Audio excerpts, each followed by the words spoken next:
Welcome back to Taking Charge of My Cancer podcast, episode 69. So join me today is Angela Crystal Earhart, alias AC. I don't know if I'm saying it that right, but Angela, Ace.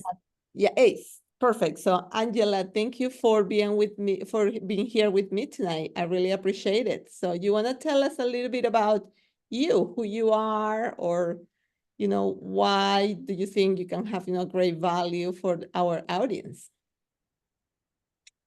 So I started my, I guess you could say, awareness when I was 6 years old. I was um, doing gymnastics, and when I was pulling up my leotard, one of the moles on my back, it was irritating. And so I said, hey mom, there's this something on my back. I thought it was like a pimple or something. I mean, I was 6, so I didn't know exactly what it was, just something was happening. And I go to the doctor, they take the biopsy. They just made it flush with my skin at first because it was just, all right, take the mole off. Well, because I'm a fair skinned redhead, the doctor sent it to pathology, and he said, okay, this displays, I can't remember if it was a Clark's mole at the time or if it was dysplasia or whatever he called it, but he said that it wasn't a matter of if I was going to get skin cancer, it was going to be a when. Like I was definitely going to have it because of all the moles on my body. I only have one normal one, and it's like the most abnormal one, I think. So I had the mole removed, and then I had a surgery to get the root of the mole because they didn't want it to turn into cancer. And then I had two others, like on my neck and my shoulder, when I was about 10. And then one right here on my hairline when I was 14. Oh no, 13. And then I was pregnant and 24 when I was diagnosed with melanoma. I had been going every year to get, moles removed anytime they changed size, shape, or color. So the very first one that I had was um, like a brown mole that turned into kind of like almost a shade of black. And then when the dermatologist took that one out, I had another mole that was on my shin bone that kind of went into that. It literally changed from like a circle into a heart into the scar. And so that was the second one. And that was 2 years after. And then I didn't have anything for about 15 years. And my little Yorkie that I had as a service dog kept putting his paws like this on my cancer scar, because I have about a 5-inch scar from the two in 2003 and 5. And then 2021 is when I had the third one. So that 15 years, I'm thinking, okay, I don't have cancer. I did have basal and squamous on my shoulder. Uh-huh. That was like in 2000, I want to say 9-ish. And I'm doing, what I need to do. I use the facial sunblock. I mean, of course, right now I have a little bit of a burn, but um, I'm using the facial sunblock. I'm covering up every time that I'm going out in the sun. I'm doing what I'm supposed to be doing, right? And the other thing is, I got a Vitamix. My kids would not leave the Costco like stand when they did the whole like, oh, look at, you can have greens and you can have a smoothie and it still tastes good. And I'm not much of a cook, so um, so when I got pregnant, actually with my first one, it was my second one that I had the cancer. But when I got pregnant with my first one, all of my family members were like, "You need to learn how to cook now." And I was like, "No, that's why I married a guy that can cook." So, but I will say that that is my specialty, is making smoothies, because it's the how like people who actually cook, Uh-huh. they'll do whatever in the sauce, Yeah. Yeah. and they don't measure. They're like a pinch of this, a pinch Yeah. of this, a But dab of that, that's whatever, your right? smoothies. Yeah, that's how I am with the smoothies, because people are like, "Oh, what'd you do to make the smoothie?" And I was like, "Strawberry, banana, like a little bit of spinach." And they're like, "Spinach is in here?" You know what I mean? Because like I either put spinach in the fruit smoothies, or I put oatmeal in like a chocolate peanut butter one I make. And I use it with the protein Oh, products from Isogenics. And that was the other thing that over the course of years, the second time that I had the melanoma, I had a tumor that was on my bladder that they didn't know until they removed it that it was benign. Mhm. So they called it like the family of cancer, but at the same time, it was benign. So when I moved to Texas, they actually said I had two different types of cancer. And I said, wait, the tumor that was removed was benign. And they said, it's still in the same family. We consider that a second cancer that you had. And I was like, Yeah. okay, the treatment was just to remove it, you know? But that was only 3 months after. So even though they say it was unrelated, I mean, my leg and, my bladder, but I mean, over that 15 years, I didn't have anything specific other than I was um, working at the prison, and because I've been an educator pretty much for 20 years, and I went to cup like a chair, and the chair was broken, and it was one of those that's like on the four legs. Huh? And so, you know how you like do this when you Yeah. cup the chair? Well, that little reaction made two of my discs protrude into my spine. So I had cervical fusion, and um and I have basically six screws in my spine and a titanium plate Okay. and two cadaver discs. And so I was also hit by a big rig. I mean, if you count all the things that have happened, like I mean like Yeah. I'm Yeah. like a cat with nine lives. Yeah. Yeah. Yeah. And so How did you end up involved with 101 Cancer Group? how so after I want to say, okay, so like that 15 years where I wasn't really worried, 2021 it was in the middle of the pandemic. So I've been on Facebook since, I don't know, 2008 or something when it started, right? And I was feeling pretty isolated and alone because all my family members were like hours away or states away. And it's the pandemic. Mhm. And, um, and at that time, I I was in a relationship where I thought that the boyfriend that I had was supportive, but it didn't really feel like it because other than him physically like opening the door and stuff like that, he wasn't really helping, if that makes sense. Uh-huh. So I kind of went to the social media aspect, and so I started connecting with other people. I think I'm in like 10 different groups, but for me, part of it was I needed other people to kind of, I guess you could say, understand, other people who actually understand that cancer isn't just what happens to the organ or Mhm. like that part of the body. It Mhm. affects everything. It Yep. affects like your mind and your emotions, and even still, like, even though right now I can say NED, can't say cancer free, but I can say no evidence of disease. Right now, it's still technically affecting me, and it affects my heart, my soul, my mind. In fact, this is a recent conversation that I just had with the guy that I was seeing, that I kind of think that it was part of the reason why I filed for divorce with my first husband, because it was after the second time I had cancer. And he said that I changed. He said that I'm a mess, like clutterbug messy, right? And I guess what he said is there are certain things that I was so OCD about that it made him feel like he was not even welcome in his own home. So he was a truck driver, and he'd come home and he'd put the remote down, and I would like, he'd do it askew, and I'd put it like straight, right, on the coffee table. That was just one sample that like literally stuck in my head, right? Yeah. And and of course he is a clean freak, and my mom is too. And so I grew up with that, so I became the mess, right? Yeah. Like, Yeah.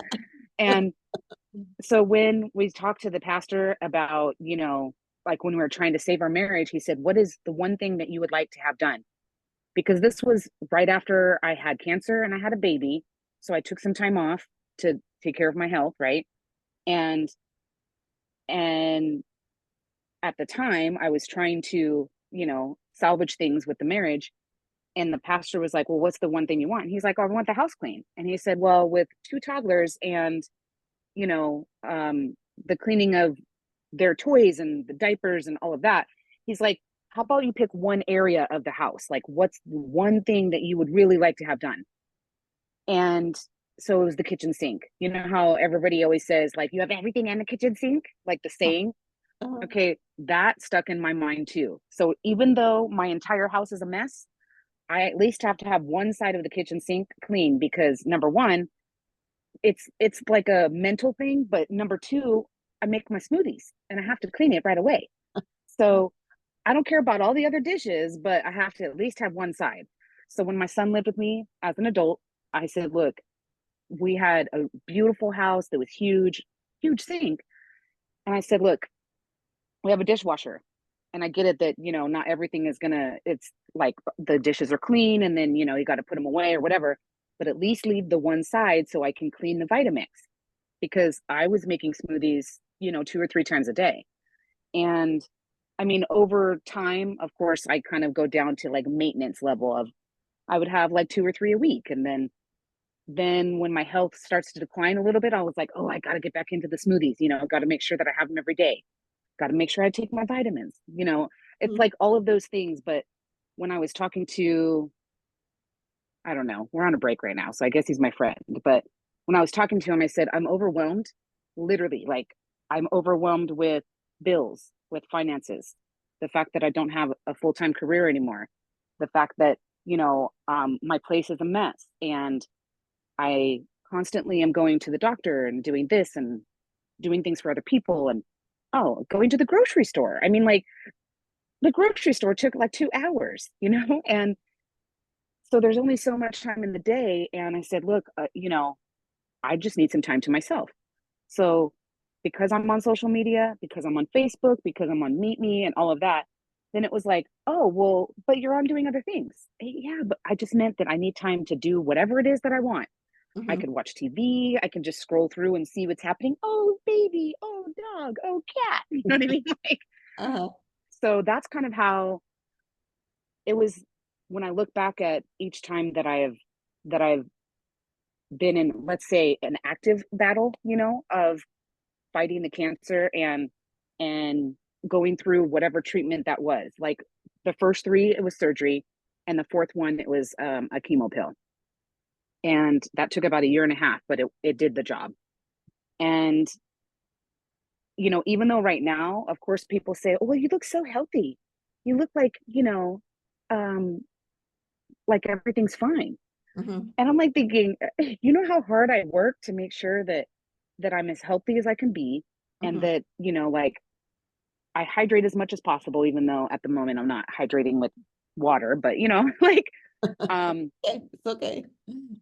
but what I mean is that at the time that I had the cancer, yes, there were people that were in my circle that were supportive and helped out. Like the second time I had the surgery, my son was 2, and I asked the neighbor across the street if she saw my son going out to kind of shoo him back in because I was about to have surgery on my leg and I wouldn't be able to walk.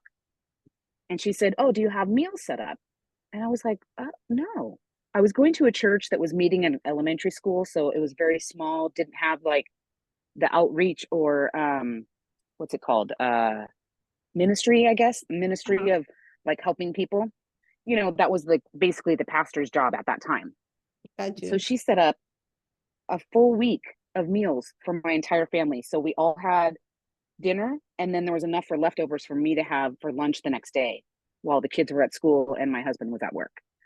And that was like super sweet because I mean, it was just the normal hi, to the neighbor.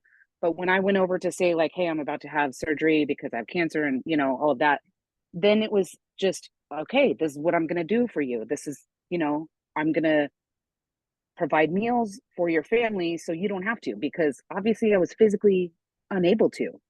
Mhm. And then my small group that I was going to at the time came over and cleaned my house because obviously I couldn't do that either.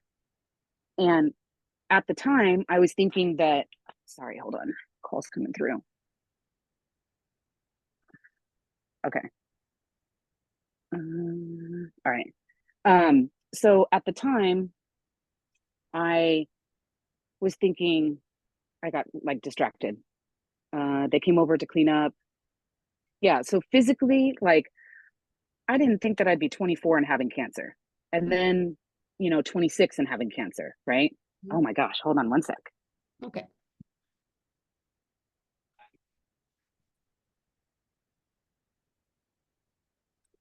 Okay. So basically, I where was I? The overwhelming part of like, Yeah. So if we go back into like your mission and you always were planning to do this, you were talking about oh like, yeah, okay. yeah.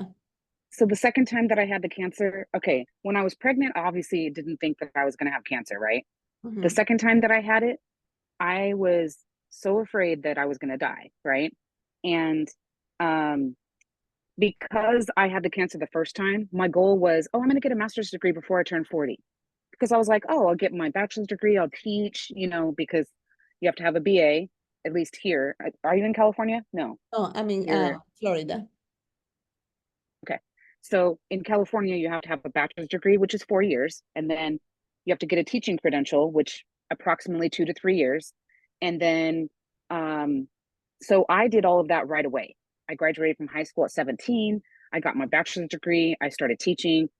And then when I had planned the pregnancy for my second one, I was already teaching. Okay. And so at the time, I was thinking, oh, yeah, I'll do that later. I'll teach for like 10 years and then I'll go get my master's degree. Well, here I am pregnant and thinking, like, I might not live till 40, right? Mm-hmm. So I actually got my master's degree in between the two times I had cancer because while I was staying at home, I resigned and I said, hey, I have to take care of my health. So I was like a stay at home mom and also got my master's degree. And then when I got it the second time, I was thinking, oh my gosh, I might not even live to like raise my kids. So I wrote a lot of poetry at the time because that was my outlet. Mm-hmm. And I wrote some about the cancer, I wrote some as tributes, and I wrote some just kind of thinking about life in general, right? And I've been told that it's a cross between Dr. Seuss and Maya Angelou. It's like serious and thought provoking, but I also rhyme in couplets. So That's really nice. it's like Dr. Seuss in that way. Yeah. So you mentioned here something about the isogenics products that has helped you. Mm-hmm. What you want to tell us a little bit about that? So okay, after the second time that I had the cancer, when I was, I'm trying to think, I was at Costco, I know that, but part of the, like, I guess you could say, it's not, it's not just the doctors that say it, but any of the holistic kind of approach to health in general is that you eat as fresh as possible, right? So that's what kind of prompted me to not only get the isogenics, but also, I mean, get the Vitamix, but that's what kind of started me on the isogenics because about 10 years ago, I gained a bunch of weight and that was going to be like the way that I was going to, take control of my health again. And I went up to about 330 pounds. Right now, I'm about 210. I lost 137. I just gained a few of them back. Got you. Um, So, but Angela, will you explain to my audience what is an isogenics product? Like, how can you just it explain? is, it's a full like, well, it's a health program, and um, and you have the vitamins, you have protein shakes, you have like protein bars. Got you. Um, they have a full line of Got you. products. They even have facial stuff now. But at that time, I was doing it because I needed to lose weight and because I needed to be as healthy as possible. And I also have Hashimoto's. I don't know if you're familiar with that. Yep. Yep. Mm-hmm. Um, and at that time, I was going to classes to figure out the okay, avoid processed, packaged, and preservatives as much as you can. And I was like thinking, well, that's pretty much everything in my pantry. you know, like, Mm-hmm. so now what am I going to do? And that's where the whole isogenics thing came into play because, Got you. you know, I could drink the nutrients that I needed because I wasn't eating spinach and stuff like that unless I poured a bunch of ranch on it, which then made it unhealthy. Yep. It's Yep. almost like, Yep. negating the health reason, right? So at that time, I was doing the, shakes and then like a salad and some chicken or turkey, um, trying to avoid red meat. And of course, at the time I was married, so my husband was a meat and potatoes kind of guy. And I was like, well, you can cook that.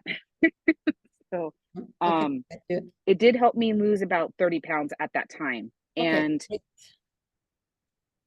Okay. How about you? What good resources would you advise patients to look into it?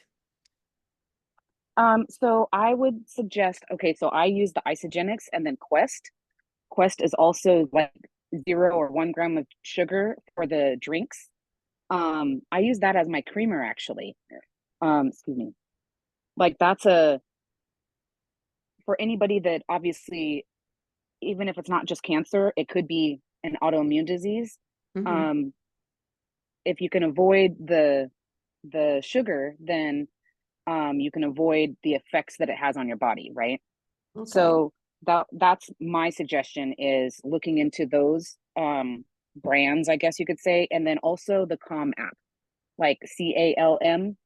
I bought like there's a free portion of it, but I bought the whole thing because I like the sleep stories. Because that's another thing that people kind of often forget that sleep is really important for your body to rest. Absolutely. And if you're not sleeping, then your stress level goes up, weight usually goes up, and then you're irritable, and Yeah. then you're not able to handle like the pain and anything else that comes along with whether it's actual cancer itself or side effects from something like the treatment, right? Yep. So sleep and being able to go to the Calm app like when I have anxiety, because I didn't realize that that's what was stressing me out.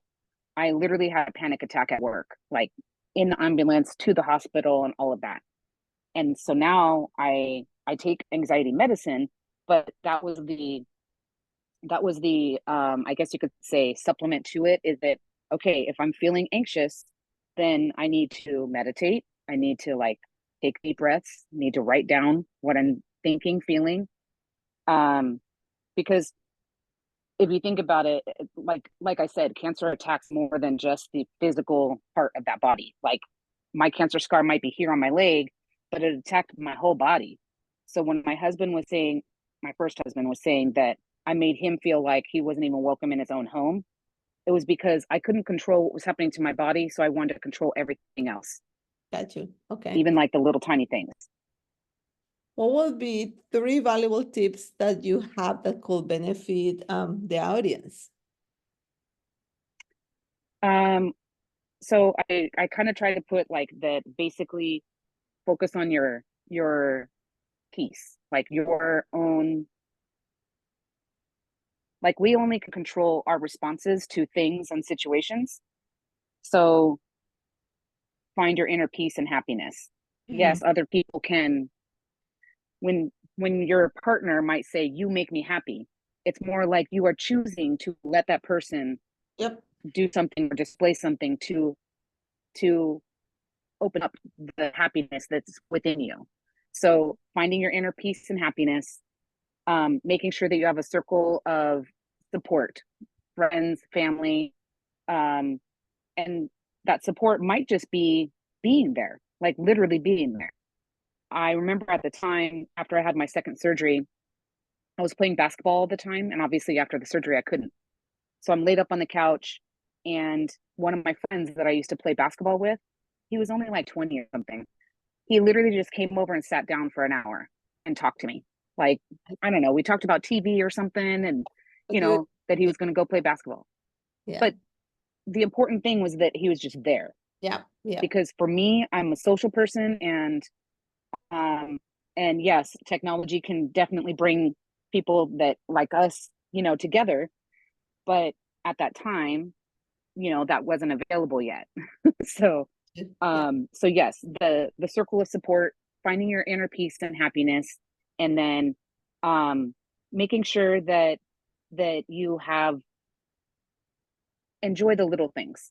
So I mean, for me, I was all excited because I went from all the pills and vitamins that I took, I went from 3 of them to 1 because it was like morning, noon, evening, and then like technically extra or whatever. But Mhm. I'm like so happy to just open up one case and I'm like, oh, all of my Ah, medicine is in that one. But like, just finding the joy in the little things because laughter is the best medicine, right?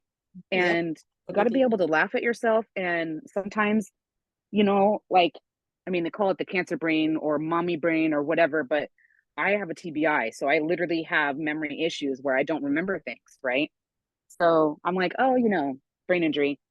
But there are times that people will say, oh yeah, we just had that conversation. I'm like, oh, okay. If I don't remember it, it's because I didn't write it down, I didn't journal it, I didn't, put it on my calendar. Yeah. So anyways, just the little things like enjoy enjoy what you can because obviously if we really thought about all of the things that are bad because of the cancer, then like you wouldn't be able to get out of bed. Correct. That's So all correct. Yep. Yep.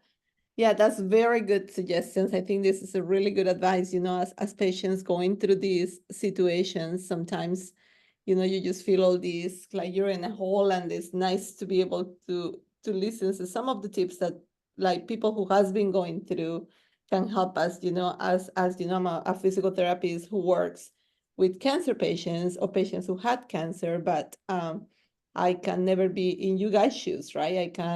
I can hear and I can listen and I can learn from so many other healthcare providers to try to give you the best advice possible to help you with your journey. But it's only, I cannot pay what you guys go through until because I haven't been through that.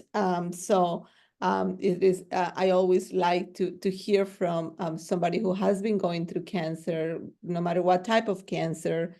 Some of those tips that other people can really listen to it and can be very helpful at the time where they need those words. So I really appreciate that.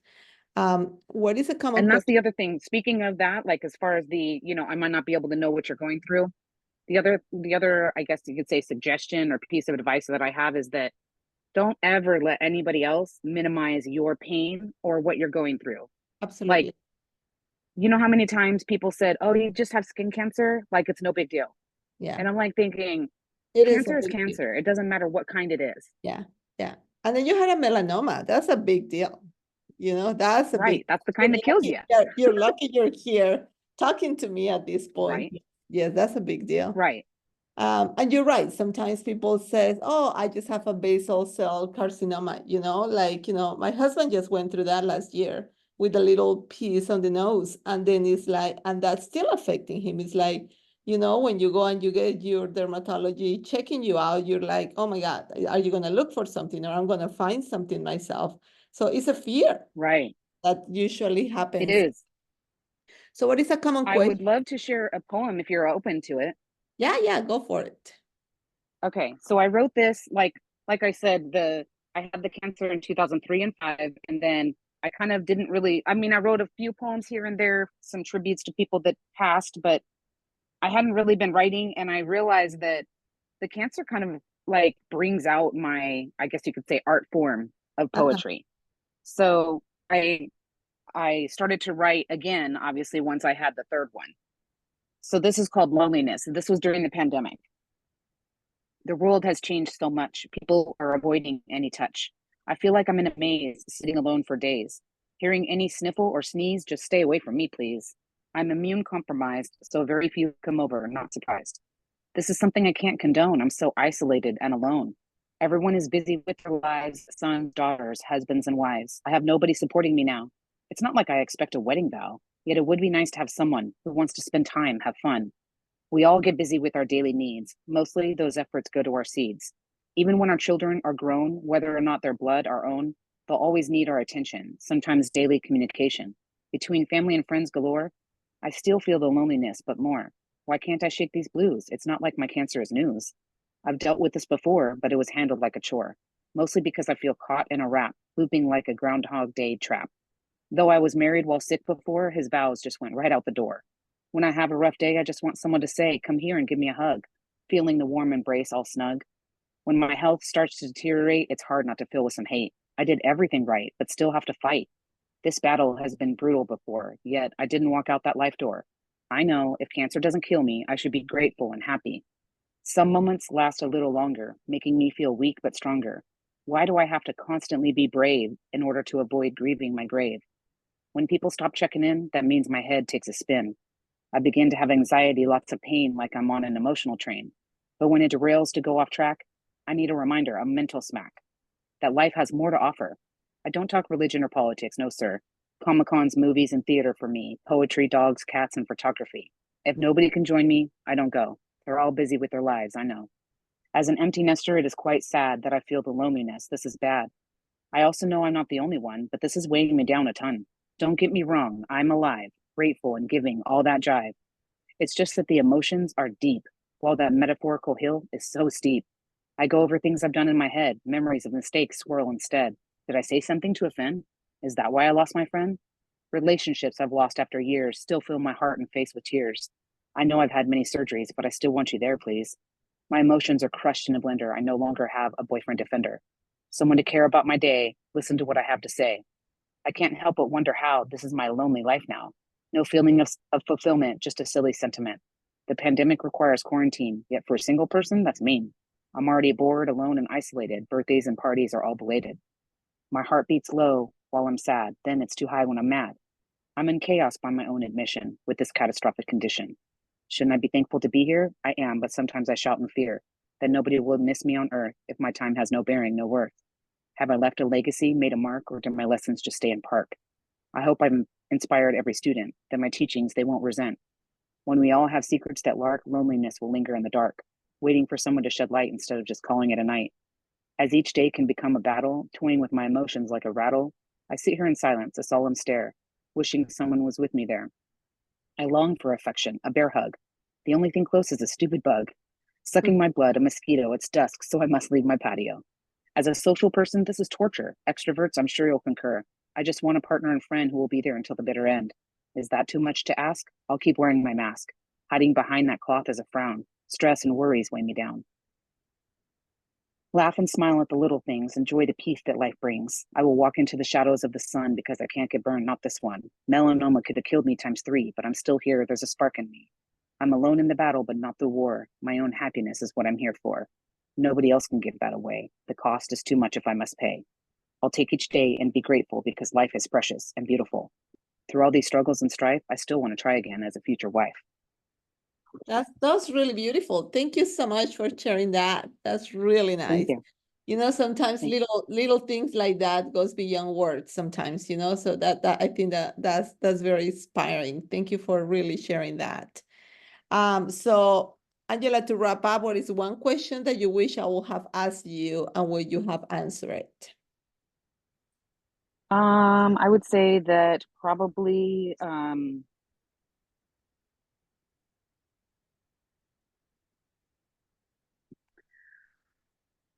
what's the worst thing like that you go through in your mind, like Yeah. that people with cancer, whether or not it's current or past, I would say that probably the worst thing that I think about is that it's not just the way that people respond to, oh, it's just skin cancer or you're better now, right?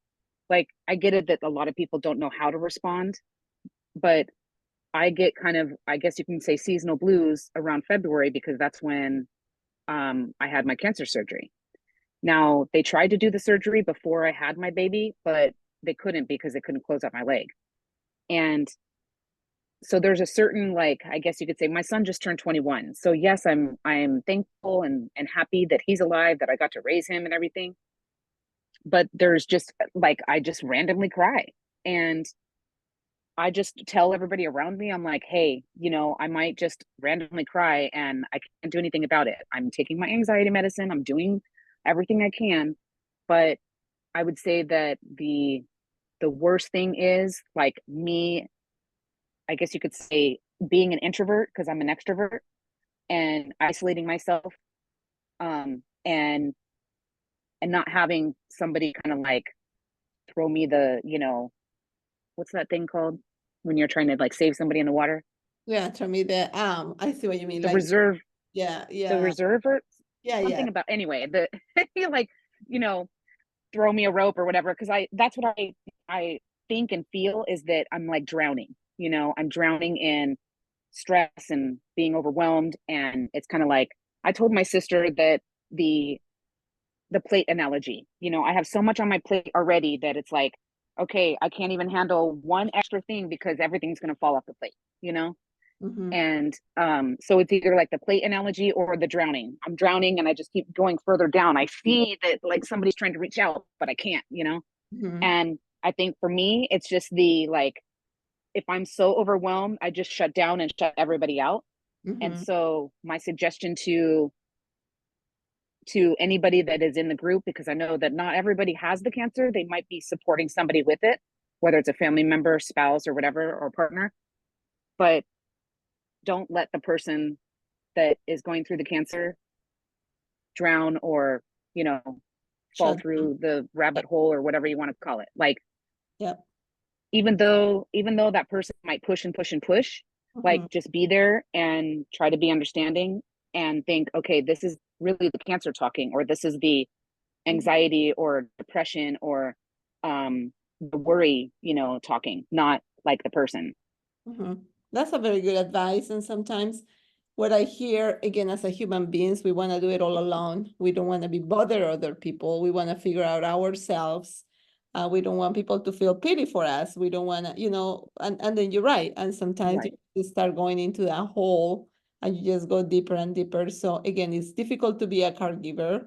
But the most you can understand that, and like you say, kind of look at the bright part of that person, right? Like, like what is it that before all this, how this person was when they were doing okay, and how can I get back to that? How can I help them for us to get back to that? So that has been super great having you tonight. I really appreciate Thank you. your time and the sharing of your poem. So I really, really appreciate it. Thank you so much. Thanks. All right, you have a great evening. Thank you. You too.